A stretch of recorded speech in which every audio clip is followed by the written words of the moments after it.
آج ہم میں سے ہر شخص اس کی زبان پر شکایتیں ہیں، شکوے ہیں، پریشانیاں ہیں۔ اس کی وجہ یہ ہے کہ اللہ کے فیصلے پر ہم مطمئن نہیں ہیں۔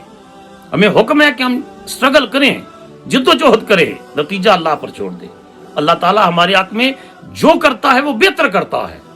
سم ٹائم اللہ تعالیٰ انسان کو، ایک درویش نے بڑی پیاری بات کہی دعا کے سلسلے میں۔ انہوں نے کہا کہ کبھی جو ہے انسان پھول مانگ رہا ہوتا ہے، پھول، اللہ تعالیٰ اس کو پھول نہیں دیتا، گویا اس کو کہا جاتا ہے کہ انتظار کر، وقت آنے والا ہے، وقت آنے والا ہے، میں تجھے پورا گلشن عطا کرنا چاہتا ہوں۔ تو ہی ناداں تھا، چند کلیوں پہ قناعت کر گیا، تو ہی ناداں تھا، چند کلیوں پہ قناعت کر گیا، وگرنہ گلستان میں تو علاج تنگی داماں بھی تھا، تیرے دامن کی تنگی کا علاج بھی اس کے پاس ہے۔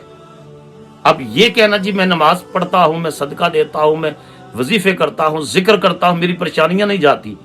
خدا کا معصوم پیغمبر، جلیل القدر پیغمبر سیدنا یوسف علیہ السلام کتنا عرصہ بے گناہ قید میں پڑے رہے، مگر جو رب ان کو کنویں سے نکال کر مصر پہنچاتا ہے، وہی قید خانے سے نکال کر وہ رب تخت حکومت پر بٹھا دیتا ہے۔ ایوب علیہ السلام جن کا صبر مشہور ہے، کتنی پریشانیوں کا شکار ہوئے، کتنی بیماریاں آئیں، پھر اللہ پاک نے ان کو وہ عزت اور مقام عطا کیا۔